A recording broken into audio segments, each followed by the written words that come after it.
Hey, thanks for tuning in and watching, guys. My name is Moose, And I'm Brandon.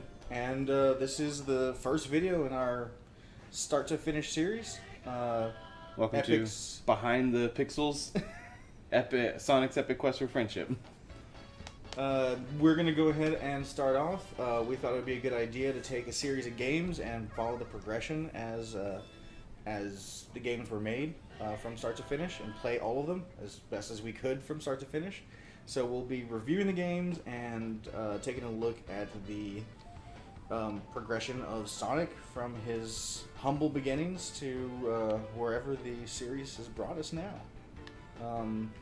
Brandon, do you have strong feelings about Sonic or anything you want to talk about before we start? So I grew up with Sonic the Hedgehog 2. It's one of my favorite Genesis games. Mine too. I never actually played Sonic the Hedgehog 1, so this is sort of a first for me.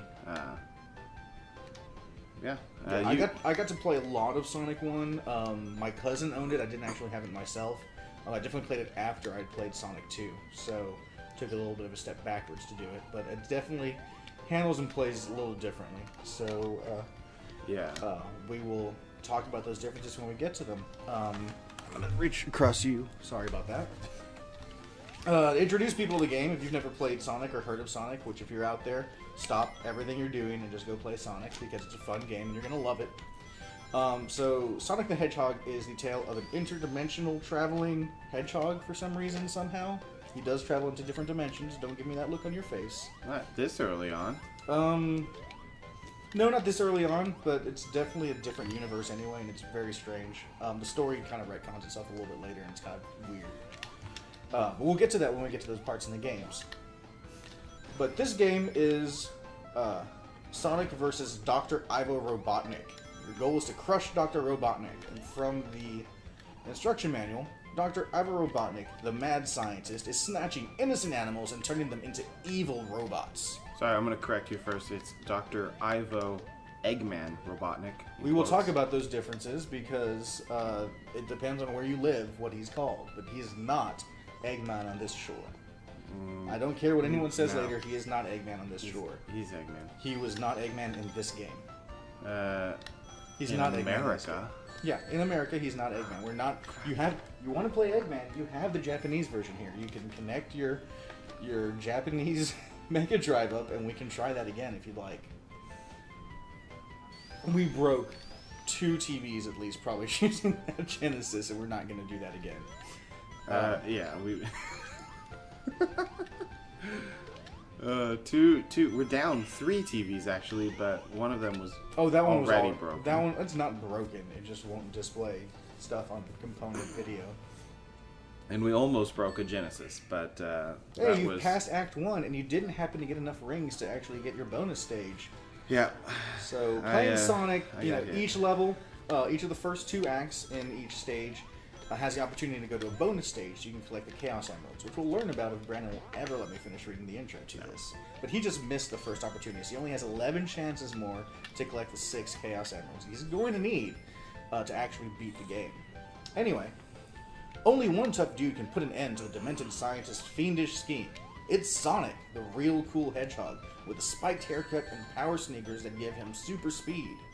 Help Sonic fight hordes of metal maniacs and do the loop with a supersonic spin attack. Speed down twisting tunnels and swing over dangerous booby traps. Leap across lava pits and dodge burning rocks. Then splash through the chilling waters in an underground cavern. And if you're lucky, you can warp to the secret zone where you spin around in a floating maze! Exclamation point. Your greatest challenge lurks in the secret lab where you come face to face with Dr. Robotnik himself. Spin through space, loop till you're dizzy, save the animals, and become the superhero. Be Sonic. Be atomic. I don't know why that's not a tagline on here. Be Sonic, be atomic, if you're going to go for it.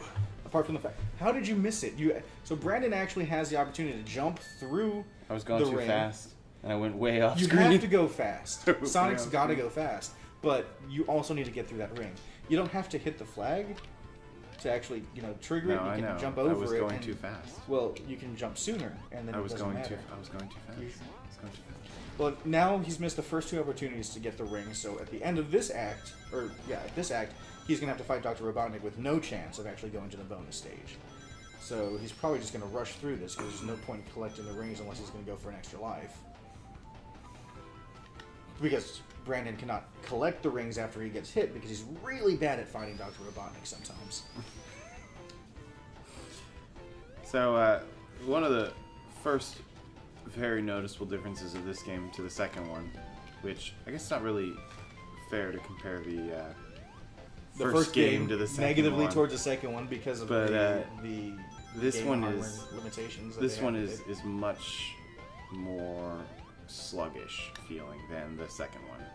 Sonic's supposed to be about going fast, and it does not seem like that's an easy thing to do in this one.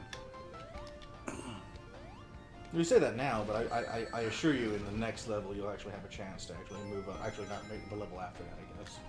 Well, it takes so long to accelerate. All of these hills are constantly slowing you down.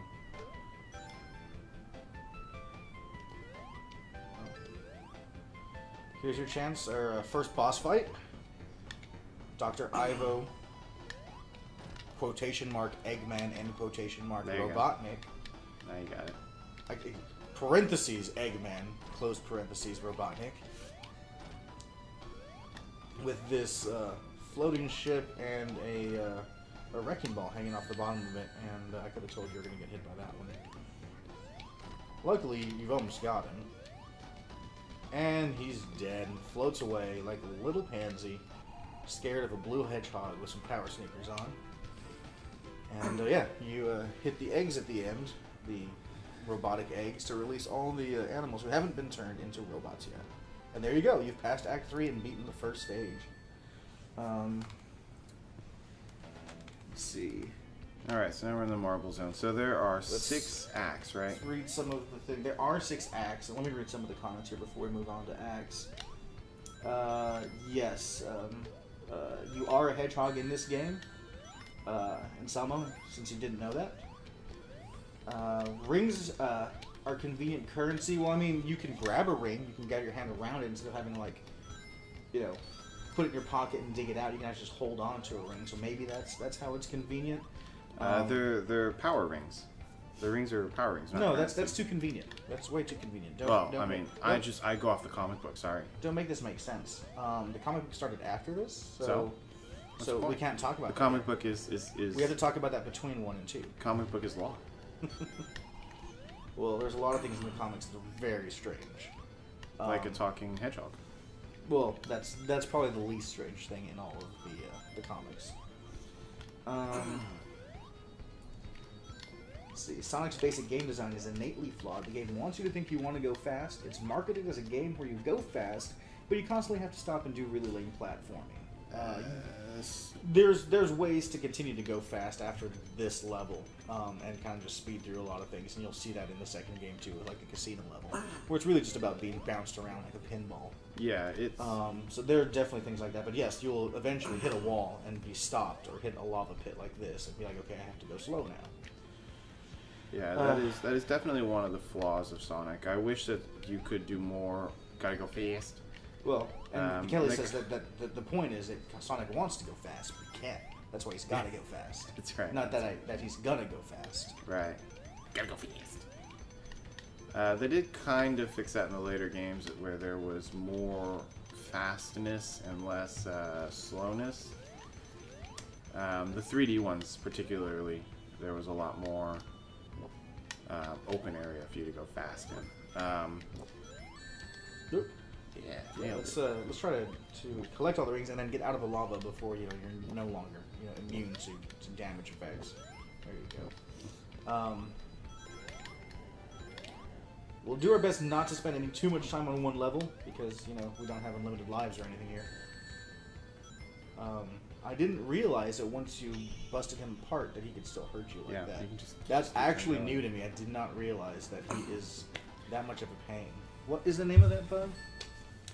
Brandon just got hit by a caterpillar. The caterpillar is actually kind of hard. You kind of have to spin dash against it to kill it. And even then, it looks like it's... You can only hit it from the front, though. Right. And even then, it looks like its segments, after you've killed it, still kind of bounce off and are still, have the potential to damage you, which is kind of a pain. I'm realizing now that we didn't start a timer. Oh, that's fine. No, not seconds. What? This is a short episode, guys. 20 seconds long. Play. Brandon will eventually start Act 2.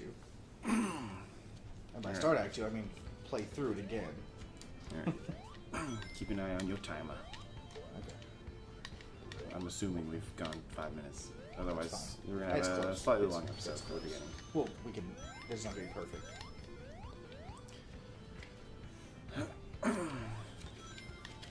Alright.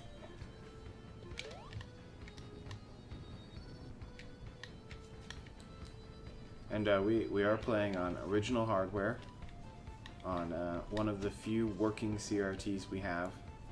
Probably the only one, though the one that doesn't actually have proper audio-video inputs on it. Yeah, we are going through a VCR into coax input. But I admit, when I played this game, I was still kind of blown away by it. It looks good for the time.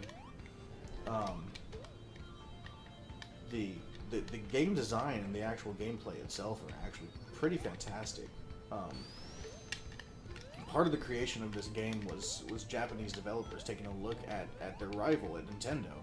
Seeing, this platforming game and wondering, why can't I go faster? Why can't I do all these other things in this game that I think might be kind of cool? And they decided to go ahead and find a way to make it work on the Genesis hardware, which was kind of a marvel in itself. Just the actual the motion, the speed that they got out of here, a lot of the different things with the level design itself, like the tubes that you travel down, and the really taking advantage of that blast processing. Exactly. That loop-to-loop, something that we just take for, granted, it's just something that you do in the game. It's like, oh, that's pretty cool. Was, something that was actually a really big deal when they made this game. It was not something that was that easy to do. It was definitely possible, but something that hadn't really been done before. And so that motion and how smooth it was to make the sprite go around in a circle like that is actually pretty significant. Yeah, there's a shield up there. And now, here's the part where Sonic doesn't get to go fast. He has to sit and wait to get across this lava pit. Gotta wait fast. Gotta wait fast! So this game came out in '91, and some of the other notable games that came out that year would have been Super Mario World. Yeah, it did come out in 1991. Yeah. You got Street Fighter 2, which I always liked the graphics on Street Fighter. There's an extra life in there. You're gonna need that for sure. And I haven't died yet. I thought you died on the last one. Oh, you lost your shield on the last one, right? Yeah, I made it through. I just didn't have enough coins. Or rings. Coins. What else came out in '91? That's a good question. We're going to look that up.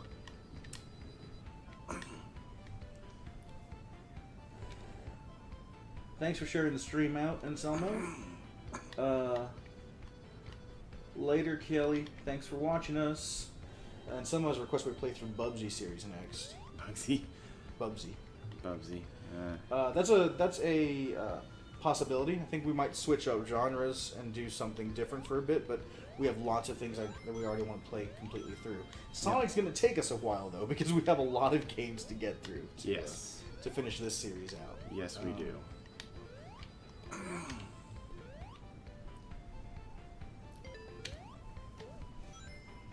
Alright, this time I'm definitely... So, and something to talk about, Super Mario World did come out in 1991, yeah. Sega was really, really innovative with their marketing for this Sonic game. They knew that they had to do something really different to try to gain market share. Yeah, and they had a very small marketing budget compared to what Nintendo did. And if I remember correctly, they were really, really targeting, going against Nintendo with their marketing, too. You're absolutely correct. This started...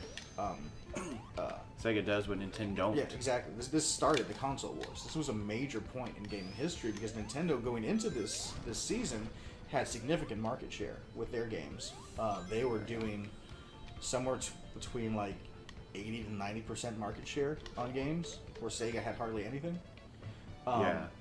Although, to be fair, if I remember correctly, Sega was really popular outside of the States. Oh yeah, we're talking, more so than Nintendo. Yeah. But we're talking about Sega USA and Nintendo in the USA. And yes, that was different, but Nintendo was still a powerhouse, even overseas still. Yeah. But you're right. In the US, Sega did not have nearly as much market share as they enjoyed elsewhere. I think in the UK, Sega was the dominant one. And that's great, but they needed to do something to actually kind of defeat that. Obviously that market's not as big as the American market. Right. Though.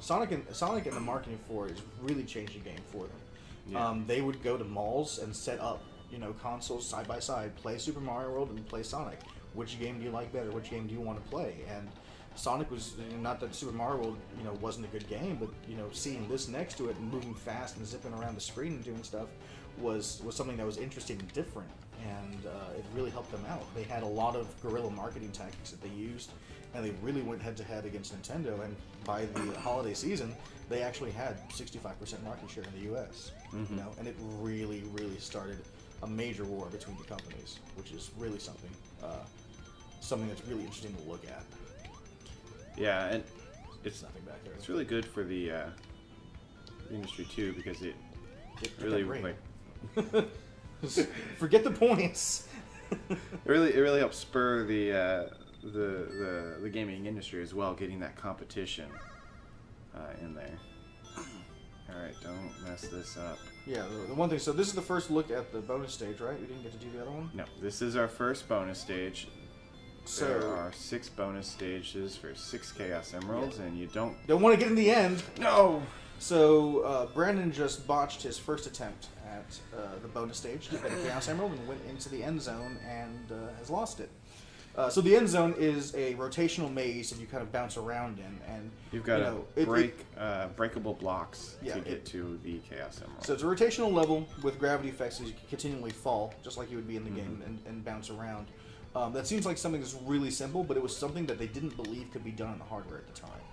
To actually have it pull off and work as it was a marvel, and was something that they were really proud of having completed.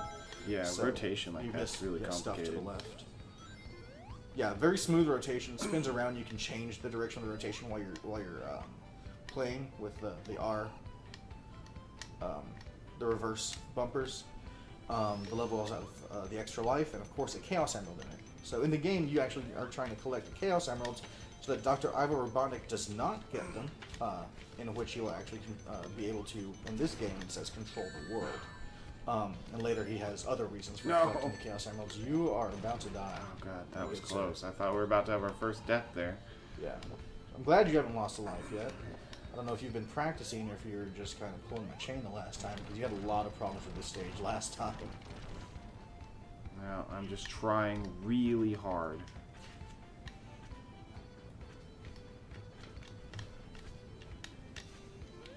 So, in this game, you are trying to... You're trying to collect the Chaos Emeralds, but this game, they don't actually do anything other than some points, and you get a special ending if you collect all of them. You get the good ending. You get the good ending. Yeah, because the bad ending is really that you don't actually complete the game because you didn't collect all the Chaos Emeralds. And then Dr. Robotnik laughs at you as he throws them in the air in your face. Yeah, but you still beat the game. Well, you completed all the levels in the game. You didn't beat the game. You didn't have the Chaos Emeralds. We're good. You must have the Chaos Emeralds, otherwise you don't beat the game. We have to play through this again if you don't get all the Chaos Emeralds. That's not going to happen. we will not be 100%ing the games. We'll try our darndest, but that is not one of our goals. Get that right. That was really lucky you were actually able to keep that up. Watch out. Yeah, this is the part that I had trouble with last time. It is. This part is designed to kill you. You sit on this block, and it takes you to this upshoot, and then the block continues going past the upshoot into an area that, if you go in, is no way out. And you have to get in here, and there's a little worm right there that's sometimes just right on the edge. He's right on the edge. There's nothing you can do about that. And you, when you get hit, you knock back. So you just get knocked back into the lava and have to try and make your way back through again. I really love the physics-defying lava.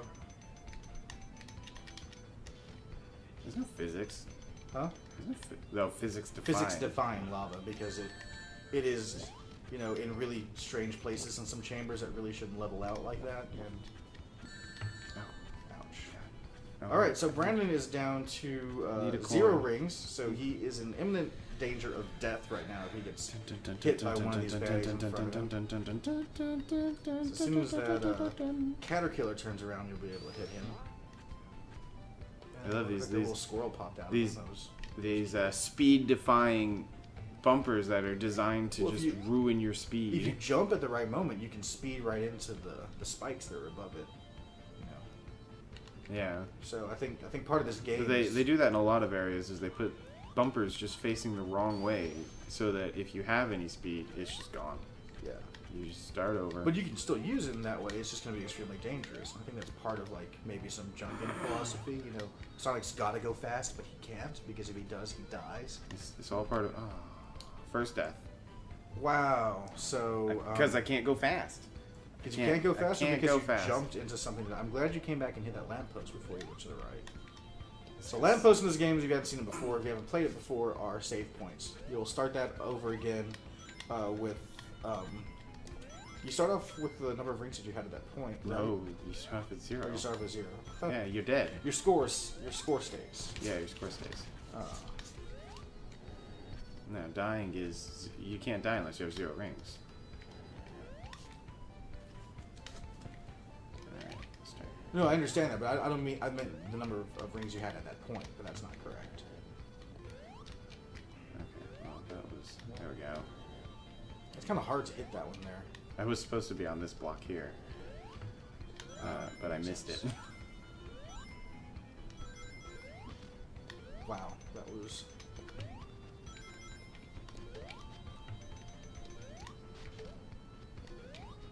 Save your friends from the evil robots. Robots. Robots. Robots. Robots.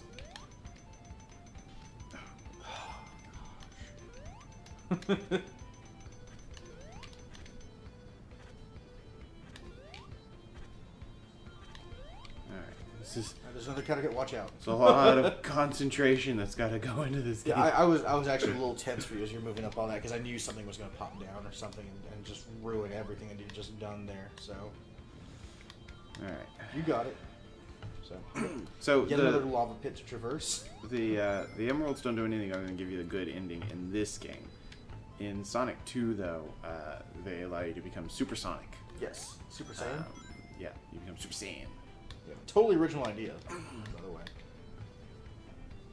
Well, I think this came out before Dragon Ball, didn't it? I can look that up too, but I'm not really that concerned with it.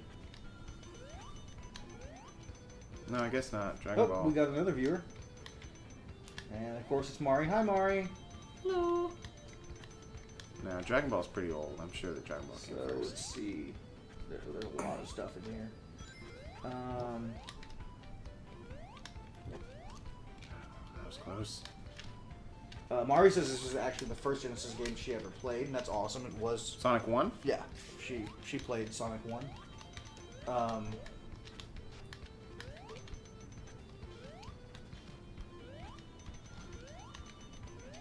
And yes, so someone brought up a good point. The Genesis originally packaged with Altered Beast, and part of the reason why Sonic 1 became the best selling or shipped and to a home game is because it was packed in with the Genesis. I'm in a terrible position now. Boss fight, no rings. And I'm dead. Mari points out that she's not seeing a whole lot of marble in the marble zone. And you're right, they look a lot more like cinder blocks than marble. They could be marble cinder blocks. You just don't actually see any of the marbling in it. It might have been ground down. And so that's a good point to make. A very valid one. I think it's supposed to be like a ruins area, like some sort of ancient ruin was. Yeah, I can made see. of I marble. can see like in the background. You can see that there are some structures that look like they could be some sort of ancient marbled ruins. But you would think that you're also playing in said kind of level. I mean, maybe this is what Japanese marble looks like. Just gray with no marbling. Or is it very fine marbling? That's why it looks gray, but it's actually white with lots of black veins. Well, I mean, it's clearly refined. It's refined marble. They may have. Mari says she's been here. It's kind of hard to always see who's there. It just kind of pops up in chat, like, oh, someone's here. And Mari says it's supposed to be Pompeii. Well, let's read through the levels. Is it supposed to be Pompeii? There's mountains. There's lava. That would make a lot of sense. Was Pompeii made of marble? It's part of Greek architecture. All right, this is. So, this is the Green Hill Zone, the first level. Go around the giant loop, tumble down tunnels, and jump over crumbling cliffs before you get a chance to blink. Bounce on springboards, but not on spikes. Ouch! Marble Zone, also known as Pompeii, also known as next to Vesuvius, also known as oh my gosh, there's lava everywhere. Leap across pools of red-hot lava and shifting islands, then find the way to the underground palace, where massive weights and flying balls of fire block your path. And now we're in the Springyard Zone. Jump off springs and bounce off bumpers as if you're in a real pinball machine, which is the basis for other games in the series. Which at some point we are going to have to play Sonic Spinball. Because Sonic Spinball is an amazing game, and I can't believe you've never played it. I've played Sonic Spinball. You told me you hadn't played Spinball. No, I didn't. Who told me they hadn't played Spinball? I thought it was you. Well, we're playing Spinball. I don't know why you didn't want to play it, because it's a great game. I said we'll play Spinball, but it is not a mainline series game. No, it's not, but we still have to play through it. It's a good game. We will definitely take a look at it, though. Okay, we will take a look at that. At some point, I do want to play at least one, or play like through several of the racing games, just to show off the racing games anyway. The racing games make the least amount of sense of any Sonic game. Even Sonic as a werewolf? Yeah. Wow. Okay. Well, that's a thing. Sonic's a game based on speed and racing isn't, Sonic's entire no. That's fine. Sonic's entire gimmick is he can run faster than anything alive. Because he has power sneakers. He doesn't have his speed. He has his speed because he wears power sneakers, and then he can get the super power sneakers. He can run faster than anything alive because he has power sneakers. And what do they do for the racing games? Put him in a car. He likes speed. He's in a car. Yeah, but he likes speed. He can run faster than anything alive. But just because he can run doesn't mean that he wants to. No, he wants to run. He gets tired, too. He does not. He does get tired. He's got chili dogs. Oh, God, I am just botching this. Look, give the guy some chili dogs and a power ring, and he can run forever. Pompeii's in Italy. Yes, I know Pompeii is in Italy.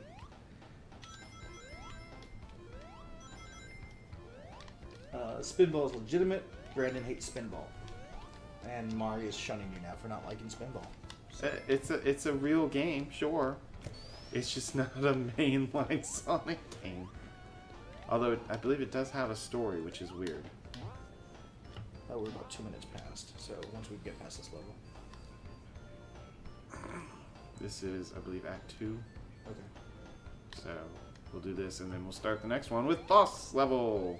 Woohoo! No, can't get any higher. Jump, jump, jump. Jump. There you go. No, there's nothing up here. There we go. There's over here. Aha. Rings to collect, for sure. What you need. Don't fall.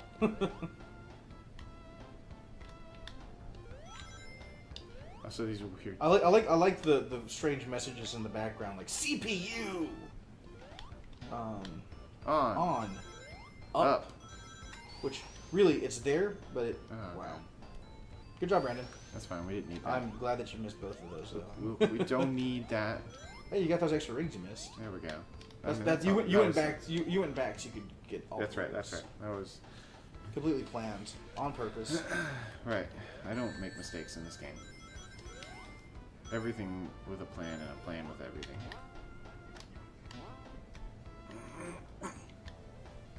Hey, Sonic and Sega All-Stars is a really funny game on par with Mario Kart in all honesty, and Sonic is the fastest thing alive in his dimension.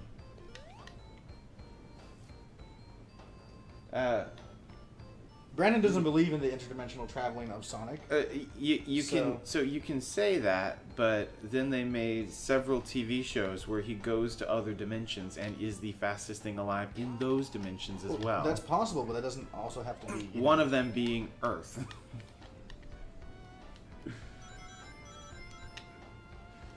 Look, this isn't a place where we use logic to make up points and things. Good obvious. Go to Insight. Right now? No, just click on it. Take category out. Eventually we'll have proper inslates, but at the moment we don't. Oh, why is that beeping? I have no why idea is it not on silent? I have no idea why you don't turn the volume down. I knew it was 2 minutes ago. And there it goes off on the stream. Sorry about that, guys. You didn't get 50 rings to the end. So. No, I didn't. All right, that's Act 1. Successfully completed without losing any lives, which is great. So we're going to take a quick game break here and start up in a couple minutes. And for those of you watching on YouTube, we'll see you next time. Sure. Fade. Okay. Got it. And this is where you'll review it. Oh, okay. So talk about... Oh, I understand what you're doing. Yeah. Okay, so yeah, we played through the first couple levels in the first act of the third level. This was a I don't know what you would say. Like, it was a strong point in game development for Sega. It was a pretty influential game at the time. It was something that made a lot of impact on the market. The game itself actually... It plays a little slow because if you're used to the second game, things going fast. But at the time, I think it actually played really well. It's just a platformer, something different, something interesting, and something unique with your little blue hedgehog who spins up in a ball and attacks creatures and stuff, and still jumping around. So I like the level design, I like the character design. So those are things that we will definitely look a lot more at on the next next batch episode, of levels. So, from what you've seen so far. All of level stage act 1 Green Hills and the first act of whatever this is and all the second phase. What are you going to give it out of 5 hot dogs? Out of 5 hot dogs. So let's give it some categories here. Gameplay. Even out of 5 hot dogs, gameplay. Even bouncing down from playing Sonic 2 first, like as a child, and then playing 1 first, I think gameplay definitely gets 4 hot dogs. There's definitely some things that feel a little clunky, that are kind of mismatched when you're going from moving fast to waiting for things. Yeah, it feels like Sonic is kind of fat. He's just got that. He's got a little bit of a momentum problem. He's kind of like I want to go fast, but I'm not gonna go fast because things are in front of me, and it's not really his issue. It's just kind of how the levels are designed around him, and I think that you'll see a lot of that difference in the second game.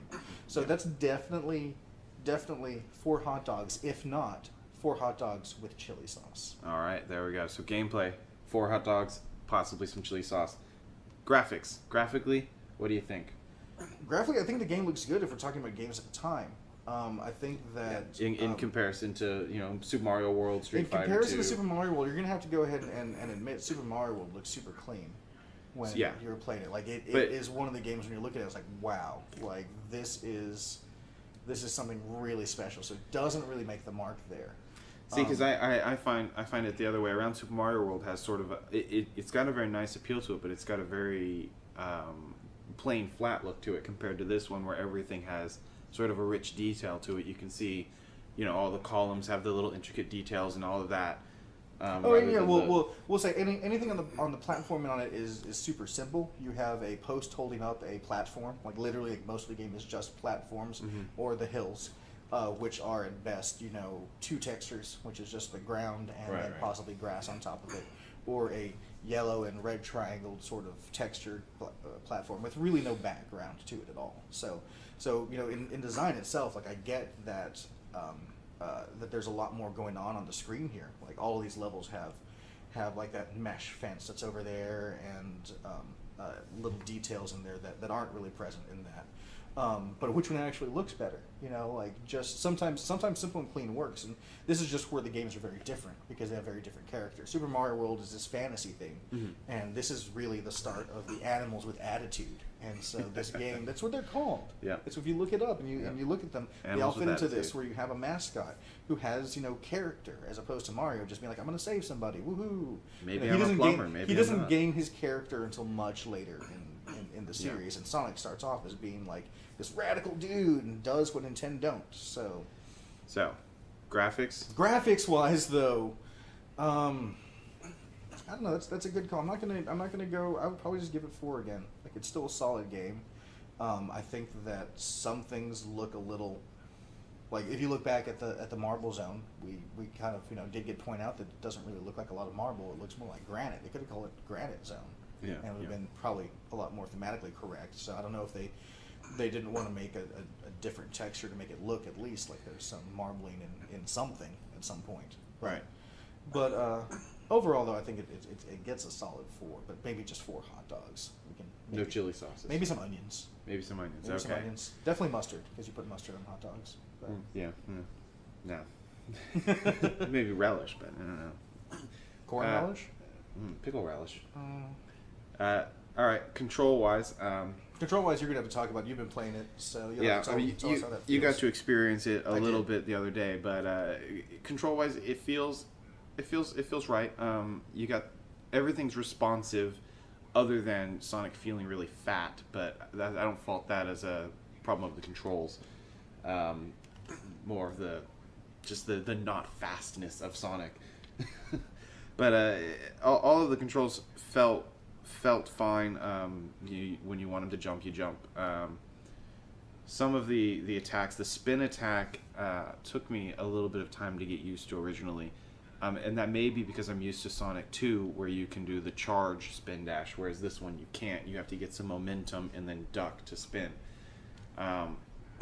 So I think I'm gonna dock a little bit for that, but they did fix it in Sonic 2, so that's nice. I think I can give this a solid 4 chili dogs. Okay, so that's extra, a little extra flavor. And that's pretty good. And, you know, I would tend to agree that I remember that it doesn't have as fidgety control as some other things. I mean, I was playing Crash Bandicoot last night, and just jumping around on that was not as pleasant control as I thought I was going to have on a game like that from that generation.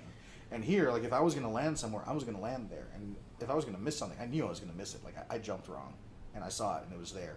And on other games, I'm guessing. So the control, I think, is actually pretty spot on. Like, you know when you're going to hit something, you know when you're going to miss something. It's very, I mean, I think Mario World did have a better control scheme, but I think that was mostly because the character was more responsive in Mario World. And if Sonic just didn't feel as fat as he did in this one, with the slow momentum and everything like that, I think this one could have gotten a 5, but it takes him a minute to get going. Especially and that makes it a little hard to judge where I'm going to jump, because that's also based on my momentum. I like the realism on that too. Like, if he has to go uphill, it takes him a real good minute to get started going up a bit. But he's the fastest thing alive. Yeah, well, you could spin dash up it too, but you weren't doing that. That would be even slower. You can't. There's no charge spin. If Sonic 2, I could spin dash up a hill. There's no charge spin here. So if I spun, I would be going downhill. Would you? We'll find out soon. Yeah, it preserves that. All right, so we got graphics, gameplay, control, music, story, and music. Are the only story two is left. the thing you can do for the entire game. We're gonna reserve that for the end. We're going to review as we go. You know, music in the game is actually pretty interesting. I really like what they did in this game. This game, the second game, have really, really great songs that get played over and over again. People have fond memories of them, and not just because it was the game that they played, just because they really worked for the levels and for what was going on. Right, yeah, it's more than just the nostalgia goggles. The music really pops. It really, and thematically too, I think that the music goes really well with the level design. Really brings that to life.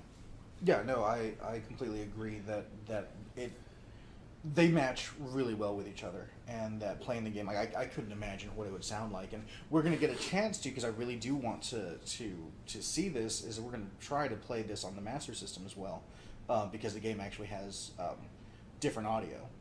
for the different themed levels as well. But they are kind of based off of the music from this game itself. But yeah, the music for the game itself was composed by the bassist for the Japanese group Dreams Come True. What was his name? I can't even think of his name right now. Well, we'll look that up. Well, yeah, we'll look that up for next but it was actually a really successful partnership for them to actually do that. Business partnership as well, because a lot of Sonic promotional materials came with their tour. Yeah. So they actually used Sonic's imagery as promotional material, both for their traveling tour as well as for the game itself, just ahead of the game being released. So. All right. So, how many out of 5 hamburgers? How many are you going to give the music? Oh, I love the music in this. I think it's 5 hamburgers and a side of fries. Okay, 5 hamburgers and a side of fries. And so the story, as you said, story really makes most sense at the end. But let's give it a preliminary review here. Story and story interaction with the gameplay. Well, I mean, it's really clear. Like, you don't really think about a lot of those things since it's something that's so simple. You're just having a platform game where you're bouncing around and you have enemies to fight. But literally, you know, part of the appeal of this game is when you bounce a baddie, the robot friend, or the animal friend that you're saving bounces out of them, you know, freed from the evil robot. I think that it's actually something that kind of sits in there, something that, you know, as a kid, it was like, oh, cool, that thing happened. But now that I look back at it, it's something that makes a lot more sense rather than just you versus baddies. It's like you saving your friends. I think that it works really well, and everything feels right in the game. Like, I have this thing, I'm trying to get towards the end of the level, which is just something that you do, but you're racing down the 3 acts of this level, which kind of make it one cohesive stage, and then you have to fight, you know, the boss at the end, which is traditional gameplay, but it feels right. Like, there's this epic kind of like, I'm getting towards there, I'm gonna get there, first act, second act, and all of a sudden it's like dun dun dun dun dun dun dun, which is kind of music doing that, but it works, and you're facing off an ever increasing a progression of Dr. Robotnik's evil machines, and his you know, quest to take over the world is growing as he tries to get the Chaos Emeralds, and you're trying to thwart him. So right. On, and we'll talk about the later ones, but the machines and objectives get harder and harder, and it just seems to make sense. This kind of the hero fantasy where you're not strong enough to do things, and you fight, you know, ever increasingly larger things until you're ready to take on the ultimate form of the baddie. So I think that really holds up. So preliminary, how many onion rings are you giving this one? I mean, it's very basic. It's Robotnik is going to take over the world. You need to fight him. You know, he's capturing his animals. You need to release them. So simple story, simple preliminary. Game. I would say that it's at least 3.5 chili dogs, or 3 chili We're going dogs. onion rings on this one. Oh, we're going onion rings? Yeah. Well, then I think it's 2 order of onion rings, some fries, and honey mustard to dip it in. Okay, so 2.5 orders of onion rings then.